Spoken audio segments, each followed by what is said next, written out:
भैया, विद्या भारती की video online class में आप सभी का एक बार पुनः स्वागत है। हम कक्षा 10 विषय विज्ञान पाठ 1 रासायनिक अभिक्रिया में समीकरण पढ़ रहे हैं, जिसके अंतर्गत हमने रासायनिक अभिक्रिया के बारे में पढ़ा, रासायनिक अभिक्रिया को लिखने के तरीके के बारे में पढ़ा, रासायनिक समीकरण के बारे में पढ़ा। आज हम रासायनिक अभिक्रियाओं के प्रकार के बारे में पढ़ेंगे। रासायनिक अभिक्रियाएं प्रमुख रूप से बंध बढ़ने, पुराने बंध टूटने, नए बंध बढ़ने के आधार पर कितने प्रकार की होती हैं, उनके बारे में पढ़ेंगे। तो अभिक्रियाओं के प्रकार में सबसे पहला प्रकार पढ़ते हैं हम संयोजन अभिक्रिया। संयोजन का मतलब होता है मिलना। इसको योगात्मक अभिक्रिया भी बोलते हैं, संयोजन अभिक्रिया भी कहते हैं। योग होना, संयोजन होना। तो संयोजन अभिक्रिया किसे कहते हैं? अभिकारकों की संख्या जब 2 या 2 से अधिक होती है और वो आपस में मिलकर उत्पाद एक ही बनाते हैं। अभिकारक जब 2 या 2 से अधिक और वो आपस में जब मिलते हैं, उत्पाद जो बनता है संयोजन अभिक्रिया में, वो केवल एकल मतलब एक ही उत्पाद बनता है। अभिकारक 2 हो सकते हैं, 2 से अधिक हो सकते हैं, लेकिन उत्पाद एक बनता है। संयोजन होना, मिलना, योग होना, योगात्मक अभिक्रिया भी कहते हैं। तो परिभाषा क्या होगी? ऐसी रासायनिक अभिक्रियाएं जिसमें 2 या 2 से अधिक अभिकारक मिलकर एक उत्पाद बनाते हैं, संयोजन अभिक्रिया कहलाती है। तो संयोजन अभिक्रिया के उदाहरण पढ़ते हैं। परीक्षा में आता है कि संयोजन अभिक्रिया किसे कहते हैं, उदाहरण द्वारा समझाएं। कोई भी एक उदाहरण देना होता है, सारे उदाहरण नहीं देने। उदाहरण बहुत सारे पढ़ते हैं, लेकिन परीक्षा में एक उदाहरण दिया जाता है। जैसे हम एक उदाहरण पढ़ते हैं, हमने पहले भी पढ़ा, कोयले का दहन। कोयला, कार्बन का दहन कहते हैं, चाहे कोयले का दहन कहते हैं। तो कोयला, कार्बन का सूत्र होता है C, इसे C से व्यक्त करते हैं। और जब किसी पदार्थ का दहन होता है, इसका मतलब उसकी अभिक्रिया ऑक्सीजन से होती है। तो कार्बन का जब कोयले का दहन होता है तो कार्बन डाइऑक्साइड गैस बनती है और उष्मा प्राप्त होती है। उत्पाद एक ही बन रहा है, कार्बन डाइऑक्साइड गैस। तो इसमें अभिकारक तो 2 हैं। अभिकारक कितने हैं? 1, 2 अभिकारक। उत्पाद बन रहा है वो एक ही बन रहा है। समीकरण भी संतुलित है। एक अन्य उदाहरण पढ़ते हैं, मैग्नीशियम रिबन का दहन, जो हमने पहले भी पढ़ा है। Magnesium Mg + O2।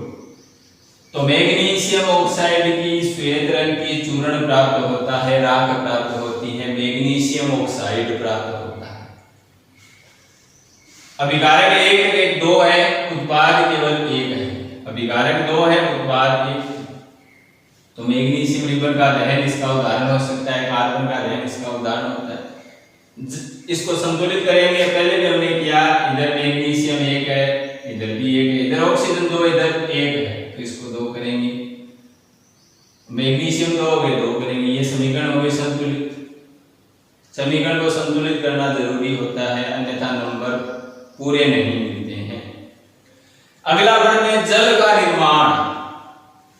तो हाइड्रोजन गैस और ऑक्सीजन गैस जब दोनों से योग करती हैं, दोनों मिलती हैं, तो H2O बनता है, जल का निर्माण होता है। तो अभिकारक 2 है, उत्पाद केवल 1 बन रहा है। तो ये संयोजन अभिक्रिया का उदाहरण है। संतुलित करेंगे, हाइड्रोजन 2 है, इधर भी 2 है, इधर ऑक्सीजन 1 है, लेकिन इधर ऑक्सीजन 2 है।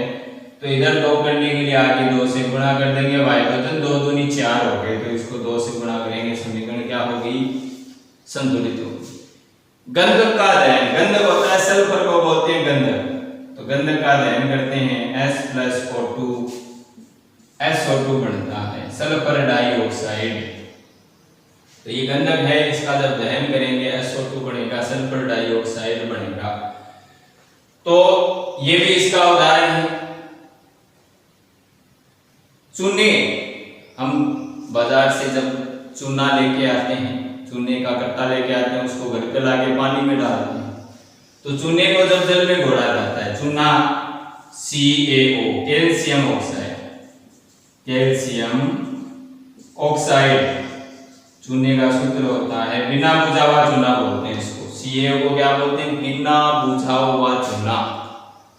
और हम इसे पानी में घोलते हैं, जल में डालते हैं। घर पे लाके इसको पानी में डाला जाता है, पानी में डालते हैं तो ऊष्मा का उत्सर्जन होता है। हम जिस भी बर्तन में डालते हैं, घोलते हैं, उसमें वो बर्तन गर्म हो जाता है, विलयन गर्म हो जाता है, बनता क्या है? CaOH का हाइड्रोक्साइड, कैल्शियम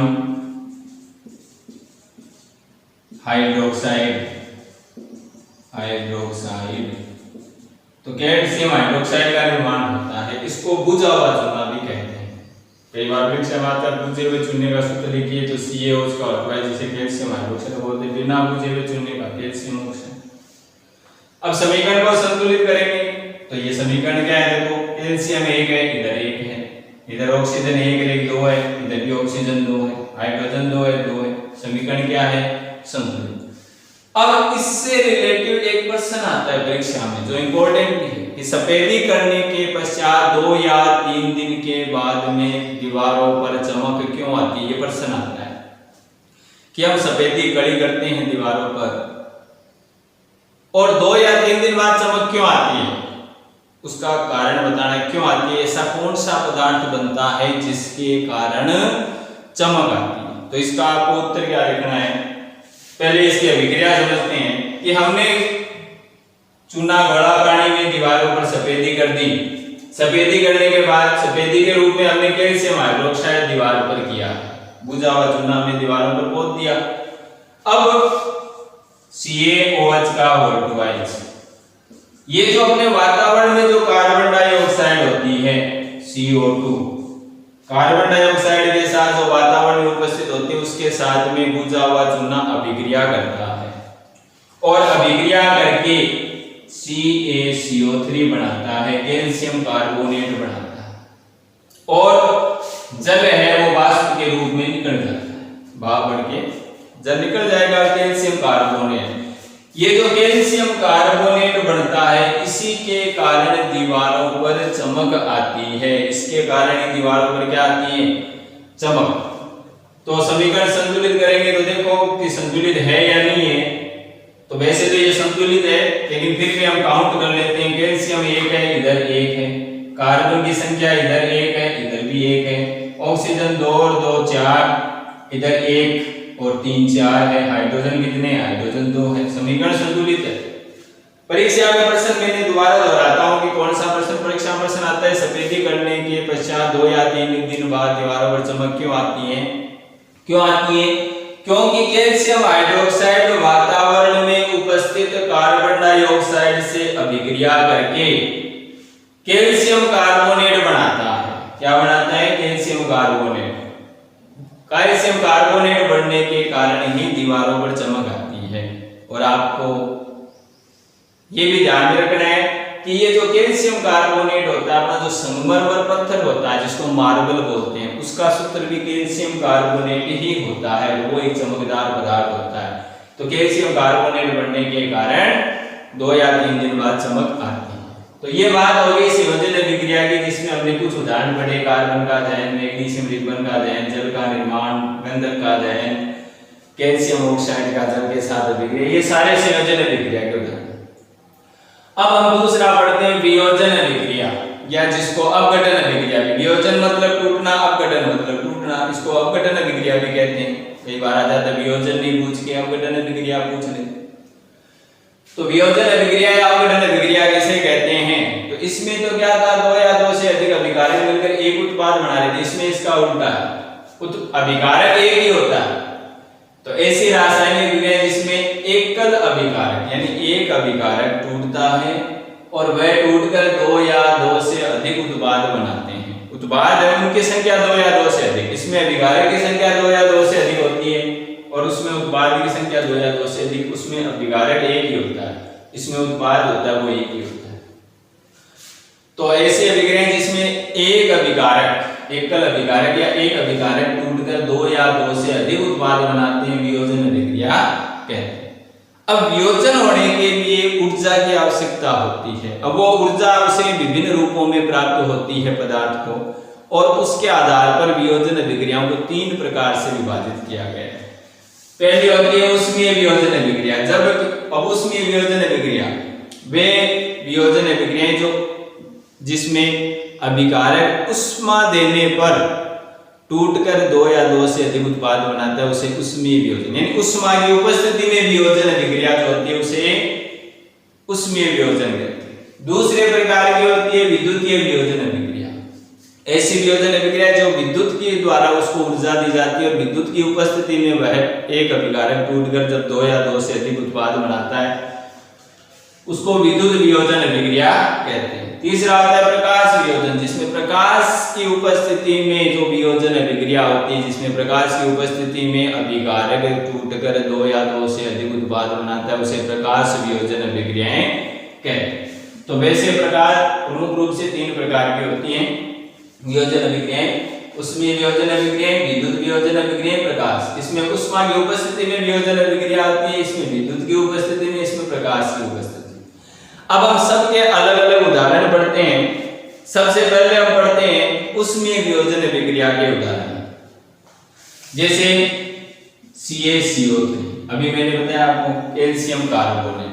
जब कैल्शियम कार्बोनेट को गर्म किया जाता है, जब कैल्शियम कार्बोनेट को गर्म करते हैं, उष्मा देते हैं, ये गर्म करने का निशान, त्रिभुज का जो निशान बनाते हैं वो गर्म करने का निशान है। जब इसको गर्म किया जाता है कैल्शियम कार्बोनेट को, तो यह वियोज उष्मा पाकर टूट जाता है और कैल्शियम ऑक्साइड व CO2 का निर्माण करता है।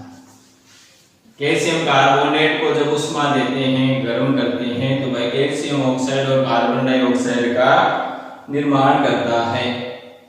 अब यह अभिक्रिया को संतुलित है, इधर कैल्शियम 1, इधर 1 कार्बन 1 ऑक्सीजन कितने 3, इधर भी 3। दूसरा पढ़ते हैं हम पोटेशियम क्लोराइड KClO3। इसको जब गर्म करते हैं, पोटेशियम क्लोराइड बोलते हैं इसको, या पोटेशियम क्लोरोक्साइड बोलते हैं इसको। पोटेशियम क्लोराइड इसका नाम है। जब इसको गर्म किया जाता है, हम उष्मीय वियोजन अभिक्रिया के उदाहरण पढ़ रहे हैं। जब कैल्शियम क्लोराइड को उष्मा दी जाती है, उसको गर्म किया जाता है, तो वो पोटेशियम क्लोराइड और ऑक्सीजन में टूट जाता है। किस में टूट जाता है? KCl प्लस और 2 ऑक्सीजन में टूट जाता है। अब इस अभिक्रिया को हम संतुलित करेंगे। पोटेशियम 1 है, इधर भी 1 है, इधर भी क्लोरीन 1 है, इधर भी क्लोरीन 1 है, इधर ऑक्सीजन 3 है, इधर 2 है। जब इस प्रकार की स्थिति आती है कि इधर 3 इधर 2 या इधर 2 या इधर 3, तब क्या करते हैं, जो 2 वाले उसको 3 से गुणा कर देते हैं, 3 वाले को 2 से। इस पूरे को तो हमने 2 से गुणा कर दिया और इसको हमने 3 से गुणा कर दिया, तो ऑक्सीजन कितने हो गए 3 दूनी 6, इधर भी कितने हो गए 3 दूनी 6। अब पोटेशियम क्लोराइड, पोटेशियम और क्लोरीन 2 हो गए, तो इनको 2 से गुणा करेंगे, ये समीकरण क्या हो गई, संतुलित हो गई। अब हम बात करते हैं, तो ये जो सारे उदाहरण जो हमने पढ़े ये उष्मीय वियोजन अभिक्रिया है। सारे उदाहरण आपको वैसे ध्यान में रखने के लिए परीक्षा में आए तो केवल एक उदाहरण ही लिखा जाता है। तो ये सारे उष्मीय वियोजन अभिक्रिया, इसमें सब में गर्म करने पर अभिकारक टूटकर 2 या 2 से अधिक उत्पाद का निर्माण करता है। दूसरे प्रकार की आती है विद्युत वियोजन अभिक्रिया। विद्युत वियोजन अभिक्रिया जिसमें विद्युत की उपस्थिति में वियोजन अभिक्रिया होती है। विद्युत धारा प्रवाहित करने पर जो अभिकारक है वो टूटकर 2 या 2 से अधिक उत्पाद बनाता है। जैसे जल का विद्युतीय अपघटन या नमक का जलीय विद्युतीय अपघटन। तो नमक का और जल का विद्युत अपघटन कराते हैं। तो जल का जब विद्युत अपघटन करेंगे, जल के अंदर विद्युत धारा इलेक्ट्रोड लगाकर जब विद्युत धारा प्रवाहित करते हैं, जल में जब विद्युत धारा प्रवाहित करते हैं, तो विद्युत धारा प्रवाहित करने पर इलेक्ट्रोड लगा के जब विद्युत धारा प्रवाहित की जाती है, तो जल का अपघटन होगा, हाइड्रोजन व ऑक्सीजन गैस का उत्सर्जन होगा। इसमें इस प्रकार का एक पात्र होता है जिसमें 2 इलेक्ट्रोड लगे होते हैं। एक होता है कैथोड और दूसरा इलेक्ट्रोड होता है एनोड। और इसमें नीचे विद्युत धारा प्रवाहित करने के लिए बैटरी से इसको जोड़ा जाता है।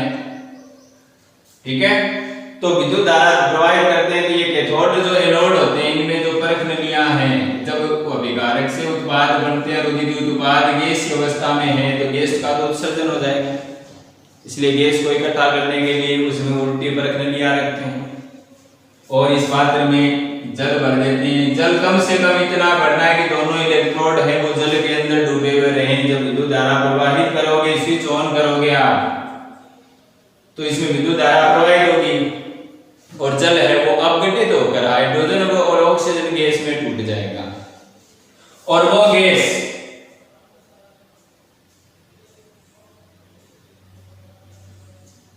इसमें तो एनोड पर ऑक्सीजन गैस इकट्ठी हो जाएगी और कैथोड वाली जो परख नली है उसमें हाइड्रोजन गैस इकट्ठी हो जाएगी। और हमेशा ध्यान रखना ऑक्सीजन ऋणात्मक आयन होता है और एनोड है वो धनात्मक आयन होता है, कैथोड है वो ऋणात्मक आयन होता है। तो ऋणात्मक पर धनात्मक जाता है, धनात्मक पर ऋणात्मक पदार्थ जाता है। तो इसलिए एनोड कैथोड पर तो हाइड्रोजन गैस आएगी और एनोड पर ऑक्सीजन गैस इकट्ठी होगी और दोनों परख नलियों में इकट्ठी हो गई। अब अपघटन किसका हुआ? जल का, और उत्पाद क्या बने? हाइड्रोजन और ऑक्सीजन। अब इसको संतुलित करते हैं तो हाइड्रोजन 2 है, इधर ऑक्सीजन 1 है, इधर 2 करने के लिए इसको 2 से गुणा करेंगे और इसको हाइड्रोजन 4 हो गई इसलिए इसको 2 से गुणा करेंगे। ये जल का विद्युत अपघटनीय अभिक्रिया का उदाहरण। NaCl, नमक को जब जलीय विलीन पर कभी भी शुष्क अवस्था में विद्युत अपघटन नहीं होता। अब हम यहाँ पे क्या करेंगे?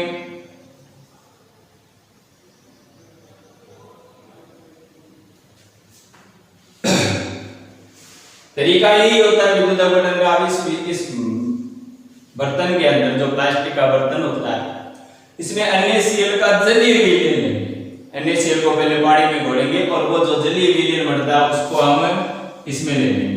हमने इसमें NaCl ले लिया और फिर हम विद्युत धारा प्रवाहित करेंगे तो इसका अपघटन होगा तो सोडियम बनेगा और क्लोरीन गैस बनेगी। सोडियम होता है वो विलीन के रूप में होगा, अवक्षेपित हो जाएगा विलीन के रूप में। तो जब NaCl का जल अपघटन होगा तो कैथोड पर तो कौन इकट्ठा होगा? जो सोडियम है वो इसके ऊपर निक्षेपित हो जाएगा, इसके ऊपर आकर चिपक जाएगा कैथोड पर। और जो एनोड है उसके अंदर, उस परख नली के अंदर क्लोरीन गैस आ जाएगी। तो इस प्रकार से सोडियम क्लोराइड का जब विद्युत धारा प्रवाहित करते हैं, विद्युत धारा जब प्रवाहित करते हैं तो वो सोडियम और क्लोरीन में अपघटित हो जाता है। तो ये विद्युत अपघटनीय अभिक्रिया के उदाहरण है। ये दोनों संतुलित करेंगे। क्लोरीन 2 है, इधर 2 करने के लिए 2Na समीकरण क्या होगी? संतुलित। तो ये दोनों उदाहरण विद्युत अपघटनीय अभिक्रिया के, वियोजन अभिक्रिया के हो गए। तीसरे प्रकार का आता है प्रकाश वियोजन अभिक्रिया। अभी हम इसके बारे में आप विस्तृत तब पढ़ेंगे जब हम क्लास में होंगे, जब आमने सामने होंगे तब हम उसके बारे में और ज्यादा चर्चा करेंगे। अभी क्या है, इसमें कुछ बातें और बतानी शेष है कि हाइड्रोजन और ऑक्सीजन गैस में परख नली में क्या दोनों का तल, गैसों का तल बराबर होता है कि नहीं होता है, वो बातें हम बाद में करेंगे। जब क्लास में आमने सामने होंगे तब वो बातें ज्यादा समझ में आती है। वीडियो की कुछ लिमिटेशन होती है, समय सीमा का निर्धारण रखा जाता है, तो कुछ बातें वो रह जाती हैं जो हम क्लास लगेगी तब हम उनके बारे में विस्तृत चर्चा करेंगे। तीसरे प्रकार की जो अभिक्रिया होती है प्रकाश वियोजन अभिक्रिया। प्रकाश वियोजन अभिक्रिया इसके उदाहरण है जैसे AgCl, silver chloride, AgCl silver chloride. Silver chloride का मिश्रण सिल्वर क्लोराइड को जब हम कटोरी में लेकर जब उसको प्रकाश में रखते हैं, सूर्य के प्रकाश में रखा जाता है, सूर्य के प्रकाश में रखा जाता है, तो सूर्य के प्रकाश में रखने पर सूर्य के प्रकाश से ये ऊर्जा प्राप्त करके ये वियोजित हो जाता है और ये सफेद रंग का होता है और सूर्य के प्रकाश में वो ऊर्जा पाकर वियोजित हो जाता है। और जो मिश्रण का जो रंग होता है, पदार्थ का जो रंग होता है, वो सफेद से कैसा हो जाता है? धूसर रंग का, सलेटी रंग का। क्यों हो जाता है? क्योंकि इसमें अभिक्रिया हुई। कौन सी अभिक्रिया हुई? प्रकाशीय वियोजन अभिक्रिया। और ये टूटकर Ag प्लस Cl2 में टूट जाता है। समीकरण संतुलित करेंगे तो 2AgCl plus 2Ag plus Cl2, तो ये चीजें बनती हैं। क्लोरीन गैस है वो निकल जाती है और इसमें सिल्वर है वो स्लेटी रंग में प्राप्त होता है। तो ये AgCl को जब हम सूर्य के प्रकाश में रखते हैं तो वो वियोजित होकर सिल्वर व क्लोरीन गैस में टूट जाता है, क्लोरीन में टूट जाता है। ऐसी एक अभिक्रिया है। दूसरी अभिक्रिया, क्या हम AgCl की जगह यदि हम AgBr लें, सिल्वर ब्रोमाइड लें, तो क्या ये इसी प्रकार की क्रिया होगी? हाँ, बिल्कुल इसी प्रकार की क्रिया होगी और वो भी सूर्य के प्रकाश में वियोजित होकर Ag plus Br2 bromine gas का निर्माण करेगा, वो भी इसी प्रकार की होगी। अब परीक्षा में ये प्रश्न आता है, ये वाली जो अभिक्रिया है, ये जो नीचे वाली अभिक्रिया है, इस अभिक्रिया का उपयोग एक अन्य रूप में किया जाता है जिसको हम बोलते हैं श्वेत श्याम फोटोग्राफी अभिक्रिया। श्वेत श्याम फोटोग्राफी अभिक्रिया परीक्षा में कई बार प्रश्न आ जाता है, श्वेत श्याम फोटोग्राफी अभिक्रिया की समीकरण तो ये लिखनी होती है उसमें। अब श्वेत श्याम फोटोग्राफी अभिक्रिया क्या होती है? पुराने समय में जो ब्लैक एंड व्हाइट फोटोएं बनती थी, black and white, white and black हो गया, या इसको श्याम श्वेत बोल दो चाहे श्वेत श्याम बोल दो, तो ब्लैक एंड व्हाइट जो फोटो बनती थी उनमें यही प्रक्रिया होती थी। उसमें नेगेटिव और को AgBr के घोल में डुबोकर धूप में रखा जाता था और वो चित्र होता था, वो नेगेटिव के माध्यम से कागज पर चित्रित किया जाता था। तो ये जो AgBr वाली अभिक्रिया, इसको श्याम श्वेत या श्वेत श्याम फोटोग्राफी अभिक्रिया के नाम से जाना जाता है। तो ये दोनों अभिक्रियाएं AgCl वाली, AgBr वाली, ये सूर्य के प्रकाश की वियोजन अभिक्रिया का उदाहरण है। तो वियोजन अभिक्रिया में हमने 3 प्रकार पढ़े, तीनों के उदाहरण पढ़े। उसमें वियोजन, विद्युत वियोजन, प्रकाश वियोजन है, तीनों प्रकार के वियोजन, लेकिन अलग अलग प्रकार से ऊर्जा प्राप्त करके पदार्थों का वियोजन होता है। तो आज हमने 2 प्रकार की अभिक्रियाएं पढ़ी। हम अभिक्रियाओं के प्रकार पढ़ रहे हैं जिसमें हमने 2 प्रकार की अभिक्रियाएं पढ़ी, संयोजन अभिक्रिया, वियोजन अभिक्रिया। आगे के वीडियो में हम ऊष्माशकीय अभिक्रिया, ऊष्माशोष्य अभिक्रिया, विस्थापन अभिक्रिया, द्विविस्थापन अभिक्रिया आदि बहुत सारी कुछ अन्य अभिक्रियाएं उनके बारे में पढ़ेंगे। तब तक आप इनका उदाहरण सहित, क्योंकि एक उदाहरण परीक्षा में जब पूछा जाता है तो एक उदाहरण जरूर लिखना पड़ता है। तब तक आप इसका अध्ययन कीजिए। आपको इसके नोट्स भी भेजूंगा और वो नोट करने रजिस्टर में और उनको याद करना है। तब तक के लिए धन्यवाद। जय हिंद।